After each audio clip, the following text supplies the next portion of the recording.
Can you see it now? Yeah, now it's a full Okay. screen. Okay, thank you. So I'm Alexandra is Anić Vučinić, work at University of Zagreb, geotechnical engineering faculty. We have the study of environmental engineering, and my main role is to handle the waste management at faculty. Since we are a very small country, there is a lack of experts in waste management. So in Croatian, it is like a song, but in English it's hard to translate. But I found my happiness in the waste. It is one very wide area. I don't know, Sandra told me that you are coming from different areas, so I will try just to give a little introduction about the waste. I didn't put it in the presentation, but before we start our lecture, as you know, the waste is one of very big problems. Recently, we have why it is problem, because if you see recently we had in Croatia a huge investigation and huge crime. Somebody imported waste from Italy and Germany and landfilled it in Croatia illegally. And I'm involved in this case. So when I started to dig, why I'm telling that it is a big waste, I realized that all over the Europe there are such things are happening, not only in Croatia. Usually we think that we are the country that where the law is not working, but I found out that in many countries in Europe the situation is the same. Why is this? Because the waste became a problem that is very costly. When we started to introduce circular economy, usually people were saying you have to do separate collection, then everything will be cheaper. But circular economy demanded additional treatments of special waste streams. So these additional and separate collection and the additional treatments different for each stream. Just a second, somebody is in the lobby. Was costly. So the treatment of waste became very expensive. It is not true that if you separately collect and do the circular economy, everything is cheaper. What people doesn't understand that when we did the linear economy, when we landfilled it waste on unsanitary spots without any protection, it was initially cheaper, but now the consequences are that we have to pay very expensive sanation. So in the view of money, long term, it is almost the same. Why circular economy necessary? Previously, before the circular economy action plan was in force, Europe started to realize what is the future of Europe. So they realized, and they were making plans. So they realized that the future is digitalization, IT sector, and such a things. And they realized that that Europe does not have sufficient raw materials to develop in that way in the future. And therefore, that was the first reason why circular economy was introduced. So the reason was that we want to collect that raw materials from waste because we don't have our resources in Europe in sufficient amount. And then it spread it all over the different ways. That was one reason. And the second reason, of course, was climate changes. So the waste is very connected with climate changes. Why? Primarily because of biodegradable waste. This is just a short introduction to for you to understand what are the rules in general. So, biodegradable waste, when it is landfilled, it produces in anaerobic conditions, produce methane that is greenhouse gas and contribute to a global warming. The recent some data says that it is 6% of all overall emissions of methane are from waste management. In Croatia now it is less, it is below 3%. So in order to make some rules in waste management sector, we brought some regulations, and one of them is extended producer responsibility. So today in my lecture, I will speak about that and how it must be, not it needs to be implemented into a textile waste.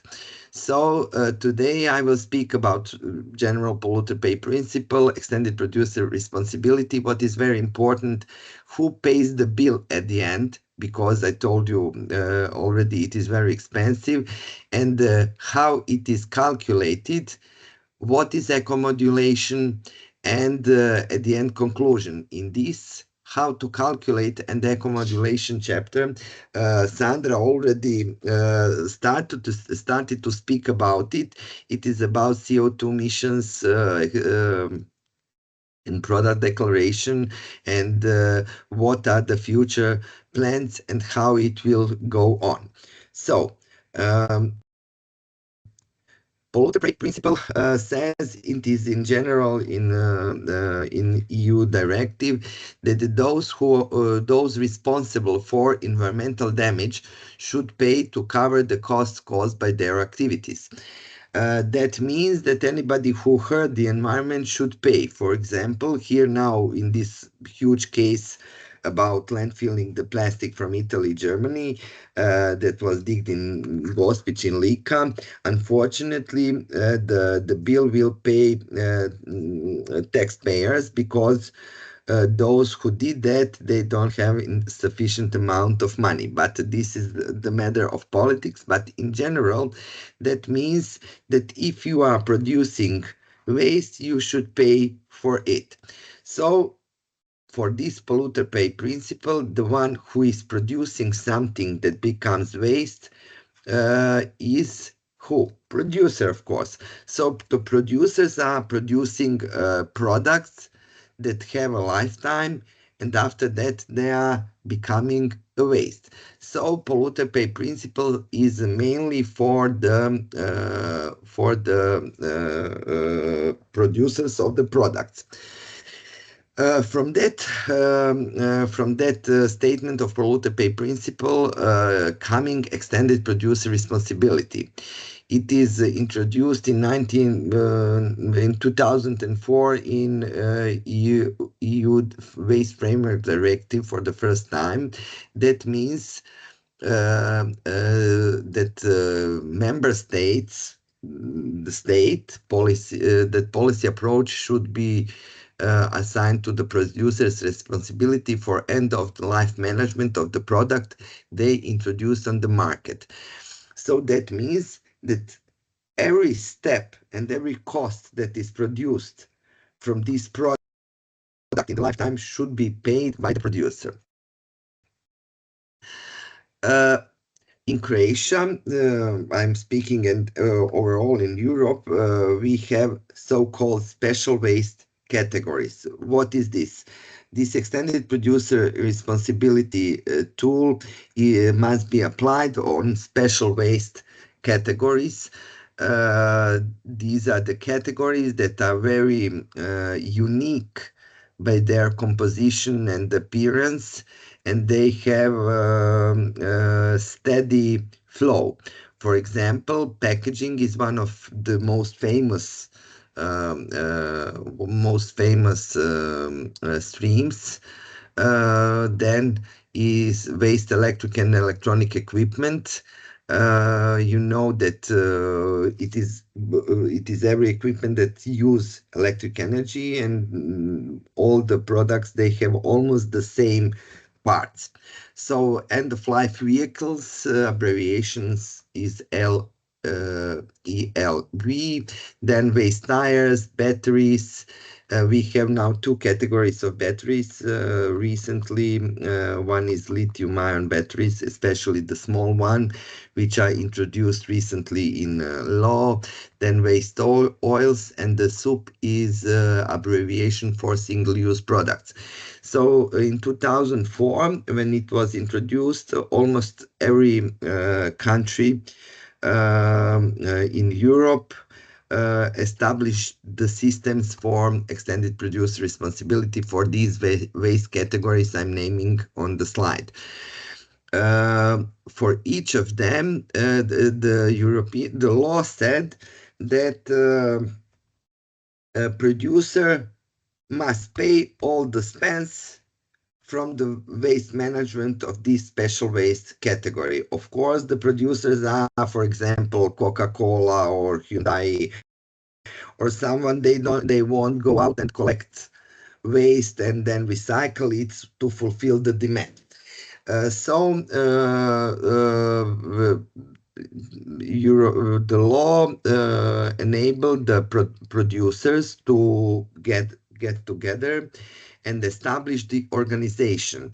The organization is, for example, if you know, when you look at the bottle, then you have the green punct, for example, in Austria and Germany. It is always a sign of that organization. That means that this product is covered by the organization. What is the role of organization? The role of organization is to collect the money from the producer and then organize collection and recycle of that product when it becomes waste. So for those who are in Croatia, you know that we have a deposit system for bottles. This is extended producer responsibility system. Then if you give your car to the recycler, you will get some money and the car will be recycled. As well, you have batteries, the places for collecting batteries. So this stream of collecting and recycling is paid by the producers. In Croatia and Hungary are the two countries, only two countries in Europe where the organizations are in the ownership of the state. That means in Croatia, our environmental fund is collecting the money and organizing the system of special waste categories. Recently, the textile was declared as the special waste category, and that means that it is necessary to establish the system of extended producer responsibility. Uh, what does it mean? That means that producers of textile must be organized either in organization or they can join to the environmental fund, and they have to pay all the fees from collecting to the recycling.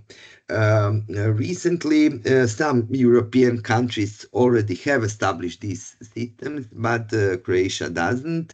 So we tried to organize some system previously, but it was for municipal companies. It was too costly because citizens were bringing their waste textile in the waste collection, textile collection bins, and municipal companies, they had to find someone who will take this textile.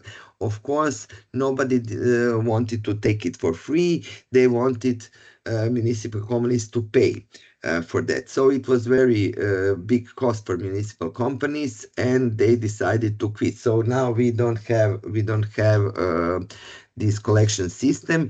Only in recycling yards that the number is growing. They can take waste textile, and it is a cost for them, and nobody is paying. So the citizens in their bill for municipal service, they pay also collection and treatment of this waste textile that is collected in the recycling yard. So now, since there is a revision of Waste Framework Directive, it is necessary to introduce real extended producer responsibility system.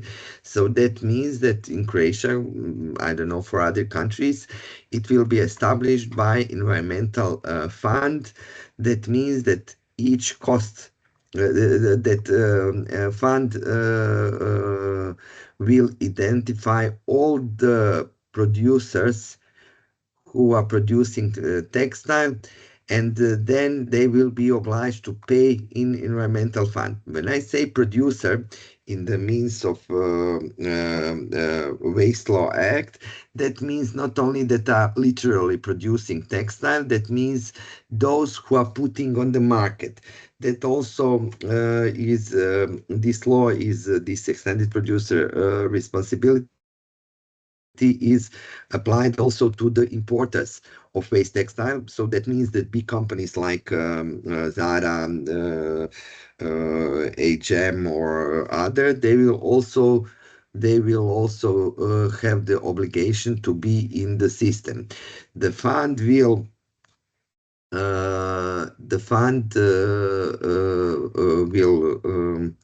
will find collection places, establish the scheme, will find the companies who will collect and transport this. They will also find the recyclers or waste incinerations or some sorting plants, and they will have to establish the system. They have 20 months for update the national law. We didn't still do it, but I hope that fund is preparing something and that we will do it. So to explain a little bit better how the money goes, as you can see on this very small scheme, the producer is producing the product. The product is then consumed by the consumer, and then after some time it becomes waste. So this waste must go into a waste management stream or a system. So when I say waste management system, I have my friends that are not in waste, and usually when they see me and they know that I am in a waste management, then they usually want to say, look, I am recycling everything. So by the recycling, they mean that they put the waste in the right bin. And then I say them, when you put the waste in the right bin, the problem for me is just starting, and we have some additional steps to make. This is the first one, and almost with very low importance. So for waste system, what is included in waste system? So first of all, you have to ensure the infrastructure for the collection. That means usually some bins of different kinds, different shapes, different spots, again with the bins, where you can put your textile waste. Usually, the demands are that these bins must be closed to prevent the influence of the atmosphere, of the rain, because if the rain comes, then the waste is damaged, textile waste is damaged.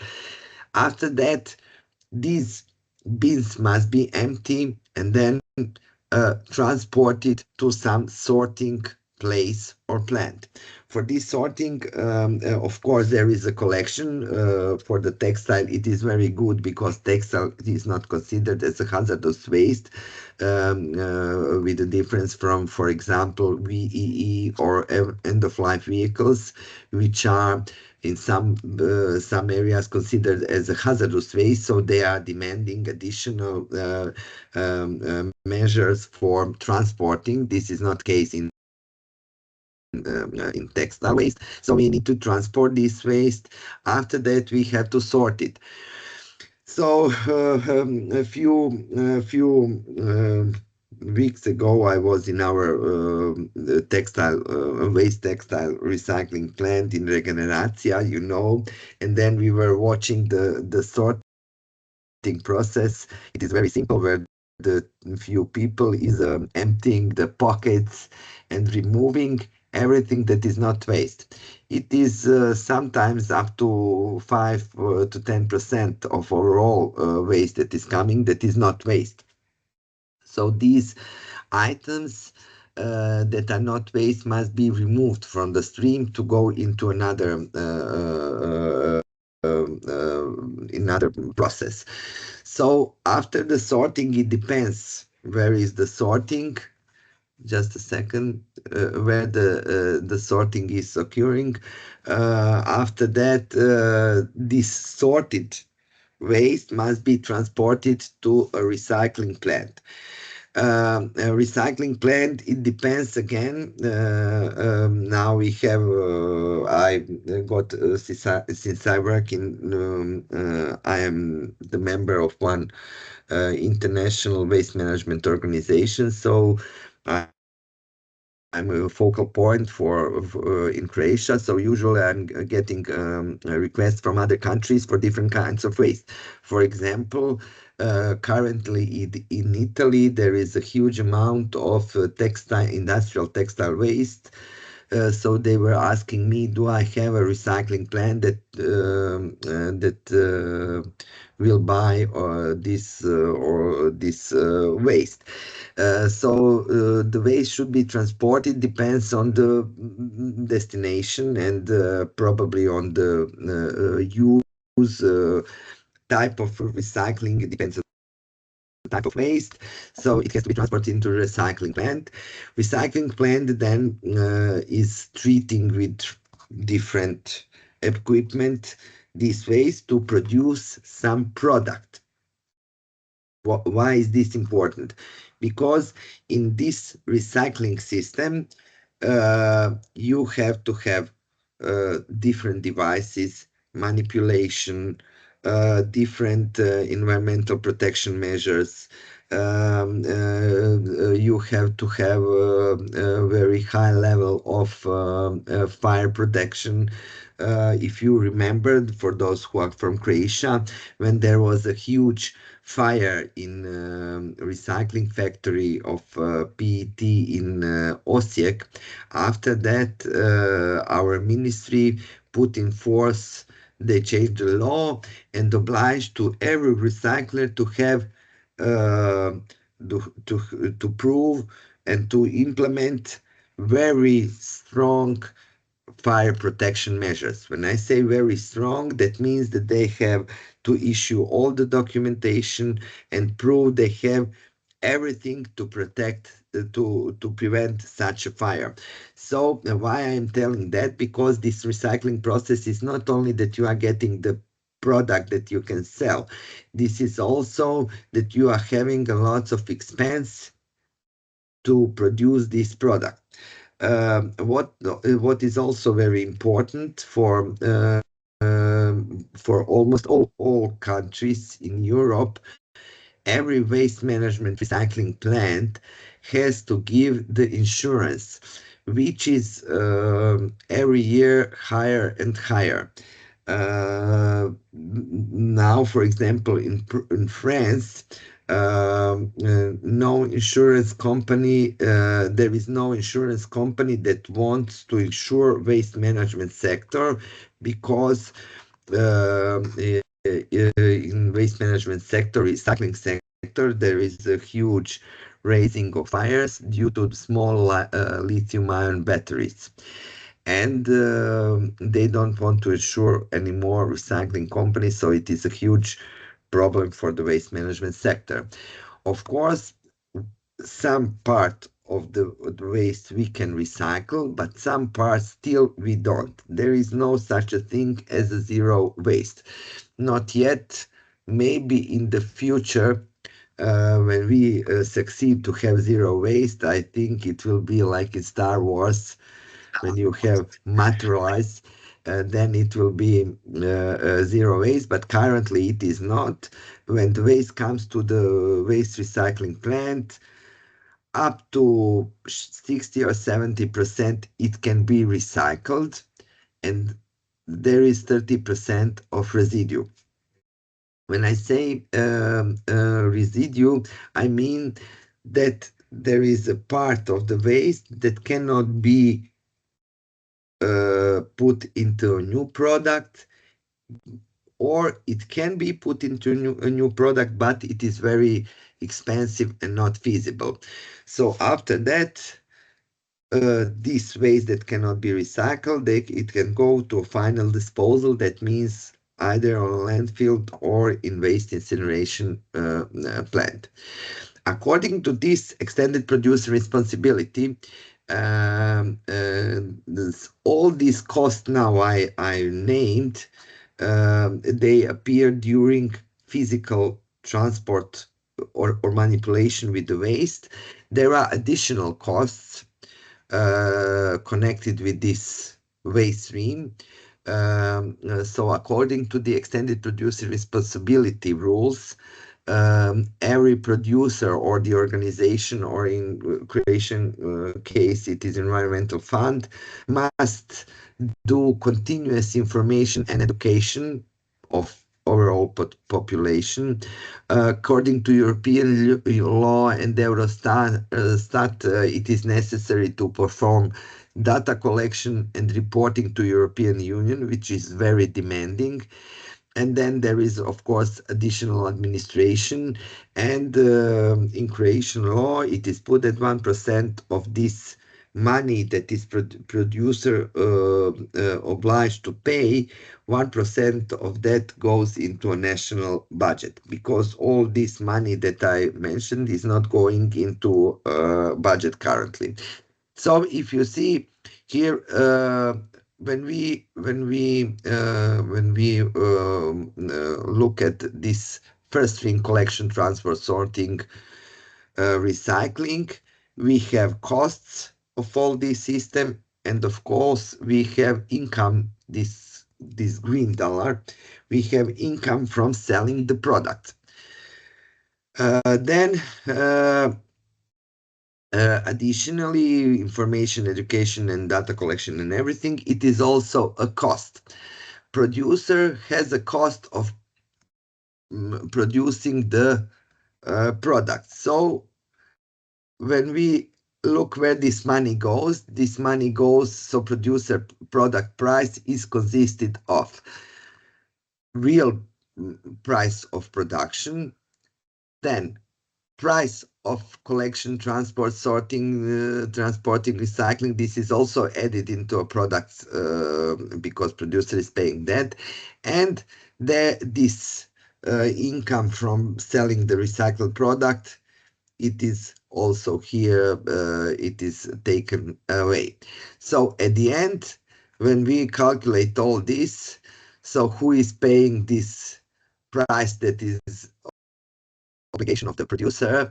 The producer put that the cost in the product price and then calculate it to the consumer. So that means that consumer is at the end paying the cost of implementation of extended producer responsibility. That means that in case of textile, that this cost will be calculated into the price of the textile product. That means that when we buy the textile products, will be more a little bit costly because of this extended producer responsibility. So in case I just want to show you this environmental extended producer responsibility in the example of our deposit system. So it is the easiest to explain. You know, the bottles, we have PET bottles, we have aluminum and the ferrous packaging for the drinks, and we have glass, and we have Tetra Pak. So we are collecting this packaging for the drinks through the deposit system. And additionally, we are collecting these packages through separate collection door to door. Some of these packaging end up in yellow beans, some end up in mixed bean, and some end up in deposit system. So what we have here, we have really a huge variety of stakeholders that we have to take into account when we calculate the cost. Um, we have also different quality of materials, which is influencing very much on the recycling process and therefore on the price. I will just give you the example. For example, for a PET bottle of water, where these bottles, when they are collected through the deposit system, they have only 3% of impurities. But when they are collected in the yellow bin, they have up to 15% of impurities. So this is a huge problem to calculate overall cost when we have such a different streams. So how it is necessary to calculate the cost? Why I am telling this? Because probably some of you that are dealing with the textile will be asked to help to calculate this when environmental fund start to implement the system. It is very important as a first step to calculate to detect the streams of the waste. Why it is important? Because for each stream there is a different cost. So we have to detect the quantities and the stream of textile waste. Then of course, it is necessary for each stream to detect the level of impurities. Why? Because the producers, these are the cases we have now, they say we don't care about the impurities. So we care only about our product. We don't want to pay the treatment of impurities. So, for example, Podravka said for the packaging waste, they have a lot of packaging. They are paying lots of money to the environmental fund for the system. They said, we don't care that your yellow bin is contaminated with municipal solid waste. We will pay only for the part of our products. So if I'm just now telling in general, if the 100 euro is the price for ton for transporting the yellow bin, and only 70% of the packaging is inside, they don't want to pay 100, they want to pay 70 euro. So therefore, it is very important to determine the impurities. How it is determined? It is very hard again. Usually, we have the rules how to take the number of samples and how to prepare representative sample and then to sort it. So it is for each type of waste, it is different and it has to be established. It is the best in some cases. The organizations in different European countries, they already established the rules for taking the samples from different waste streams. So it will be in the future probably necessary to determine what will be the sampling procedure. So then after we take the samples, we have to determine the impurities. And it is also necessary to identify the producers of the products. So, as you probably know, in textile industry, as well as in the other areas of the products, online stores and online shopping is a huge problem to establish the extended producer responsibility.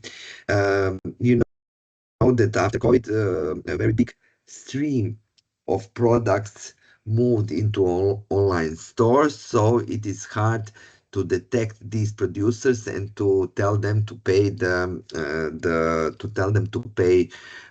cost. Now Europe is starting to bring in some new laws to protect European production. You heard probably about Temu and these €3 they will introduce from 1st of, I don't know, June, July, when it will be. So it is a very, very big problem. So, this is the example of three different streams for packaging. It will be almost the same for textile. So first we have a fund system. So fund system is covered. This is mostly for the companies. They are obliged to separately collect the waste, and then the collector and the transport company from the fund that is engaged from fund, they are obliged to collect and to treat this waste. In textile industry, it will be like, for example, the company will be Calcedonia. This is mostly industrial waste, so Calcedonia will be obliged to pay the money to the fund, and then the fund will collect the waste and put it in further treatment. We have a deposit system for beverage. There is lots of initiatives to this deposit system. That deposit system means that if you bring the bottle to the store, you will get some money back, but when you buy the bottle, you are paying that money. This is like an insurance that you will put your product or waste in right place. What is the characteristic of deposit system in any system? It is very efficient. So the efficiency of the deposit system of collecting is about 80 to 90%. It is very expensive system, but it is very efficient. For example, we are collecting in Croatia of about 90% of all bottles we put on market. It is very high level of collection, very good, but it is also very expensive.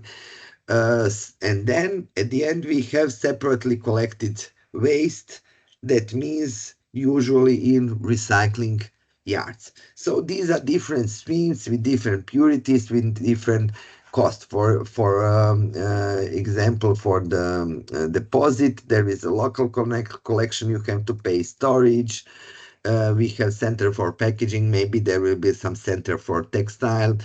Then the shops are involved. They have also their costs who are collecting. So for the deposit system, each shop and market is getting money to manipulate the waste. So when you go to the Consume, Interspar, or wherever, and you see these machines where you can put your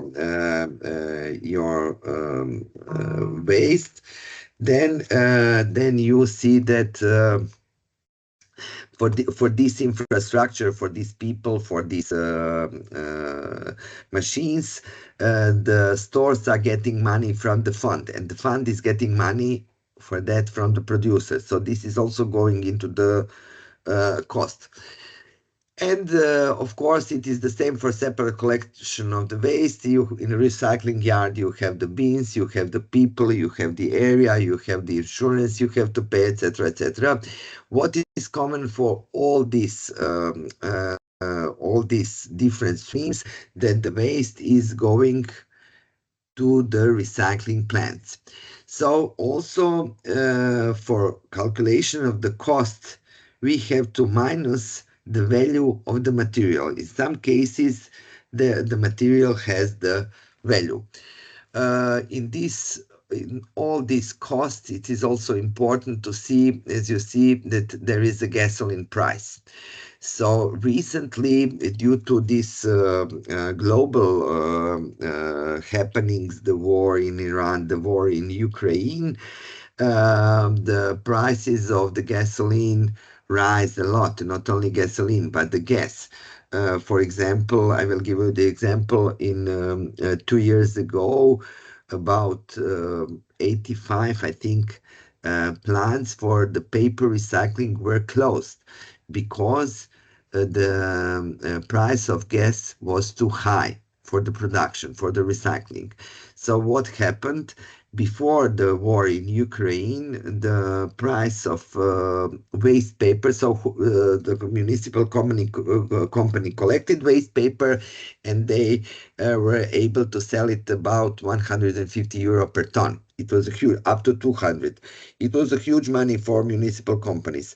After that closure of these recycling plants due to the high price of gasoline, 80 more than 80 plants were closed, and then the storages all over the Europe were very soon full with waste paper. So currently the price is 40 euro. So it is a huge difference and very much depends on the global market. So uh, here I showed you these are I did some recently I did some calculations for this packaging, so I just wanted to show you how it looks like. When you calculate it, you have to take numerous factors into account. So these are the some costs of the packaging manipulation, waste management. As you can see, there is also here textile packaging that is took into account, and we have only detected a very small amount in the packaging system, so we were not calculating this. So these are the additional costs we have to add, and there is something else what is recently introduced with the new regulation, and it must be also implemented into a textile waste, because textile is a special waste category, and to all special waste categories, eco-modulation must be introduced. What does it mean? That means that previously we had situations when we had some products that are really very hardly recyclable, that have several layers, that have toxic materials inside, that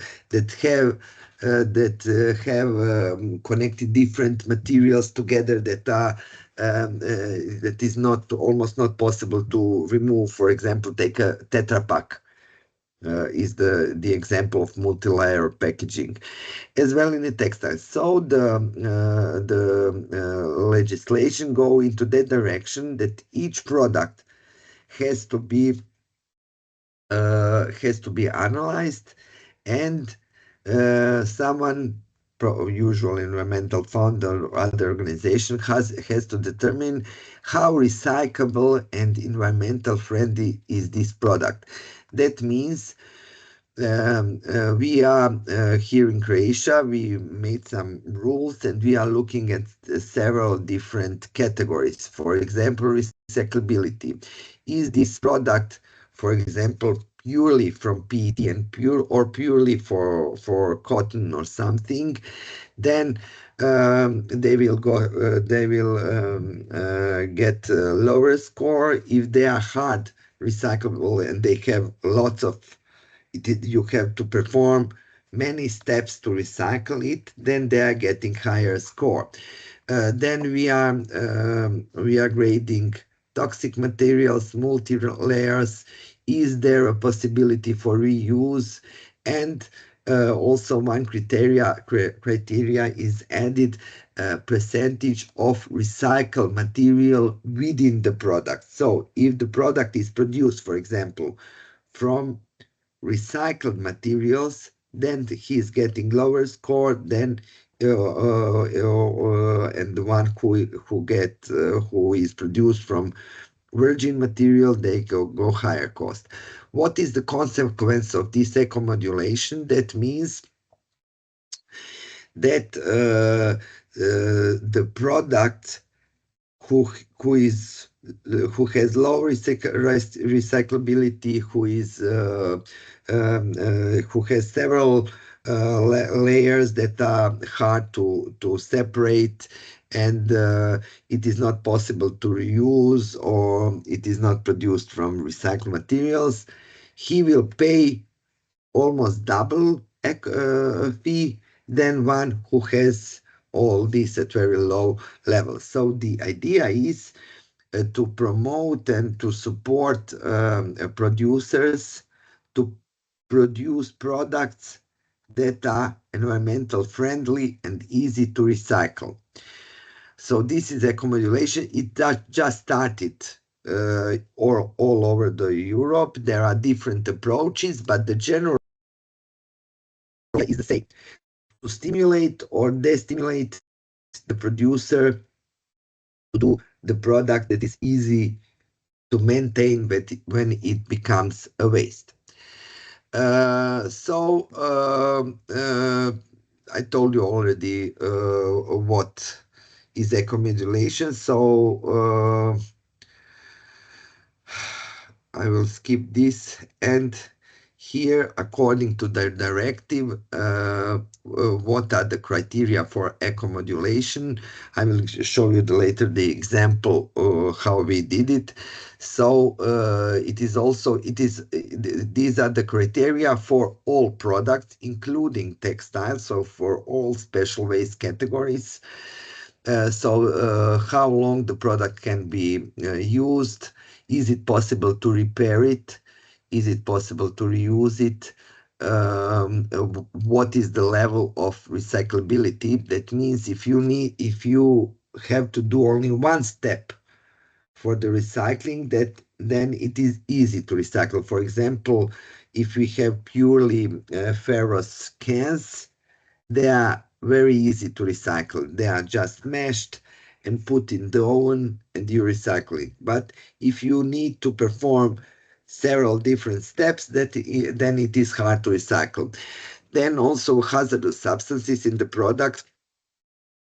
For example, I will give you now the case I'm working on in Gospic with that waste, plastic waste that is left and landfilled improperly. There is a huge amount of plastic that contains antimony. So I was wondering, what is antimony doing in a plastic waste? Very small amounts of antimony are added into the plastic waste to ensure that that plastic will be durable, not flammable, etc.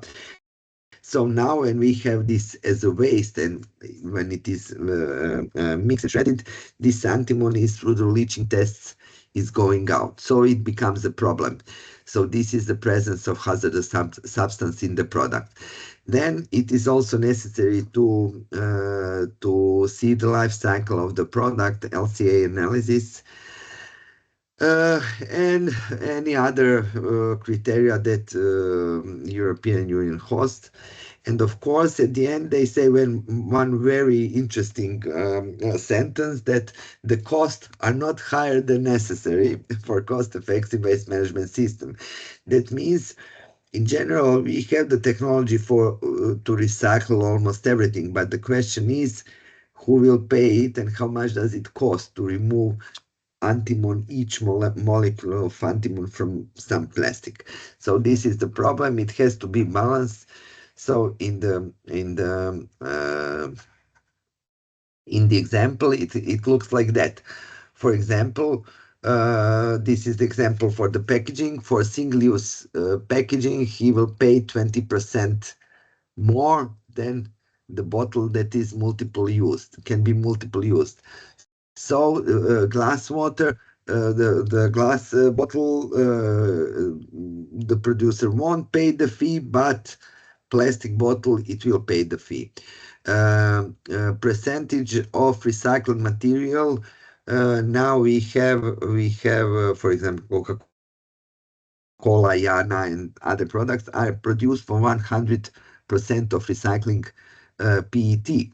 So the one who has who have 50% and more recycled material within the bottle, they won't pay anything, but those who doesn't have anything, they will pay 30% more.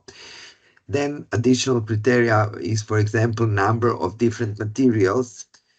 In textile waste, you have buttons, the combination of different types of materials, which are hardly to recycle, or you have to separate them. Sometimes it is impossible. So in that case, for 1 to 2 or 3 to 5 types of materials, they will pay 30%. More than more than 5 materials, they will pay 50% more, 0.5.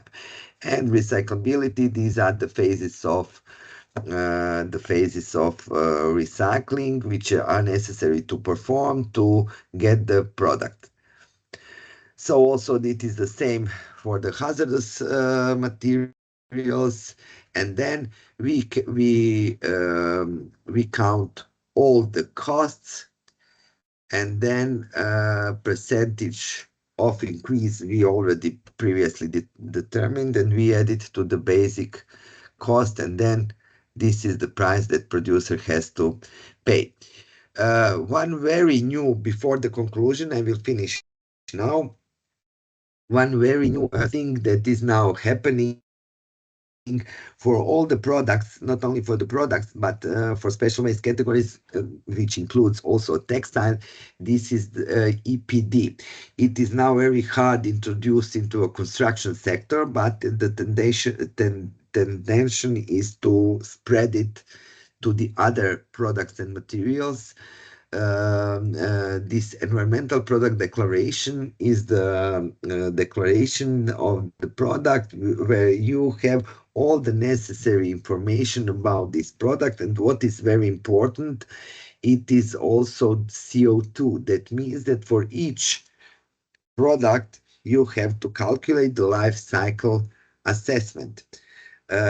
What is the intention? The intention is to glorify the products that are produced here in our area, and to punish the products that are traveling from the other side of the country, because uh, due to the due to very long distance of the origin of the product, for example, China, due to the transportation, this product that comes, especially the textile, will have a very high CO2 footprint. And then some product that is produced in Croatia and comes to the shop, it will have a much a lower CO2 footprint. So in the future, it will be probably obliged to use products that have very low CO2 footprint in general than the products that have very high CO2 footprint in general. It is intention in the public procurement to introduce this EPD rule, and one of the demands in public procurement, it will be that what you want to get, you have to take into account CO2 footprint. Of course, it is in line with green agenda. So for the end, what I want to say, that waste textile is a special waste category that goes into extended producer responsibility system. So currently all over the Europe, ongoing is identification of the stakeholders. We have to, I'm talking about from the perspective of waste management sector, we have to set up the infrastructure. So that means collection, storage, and transport.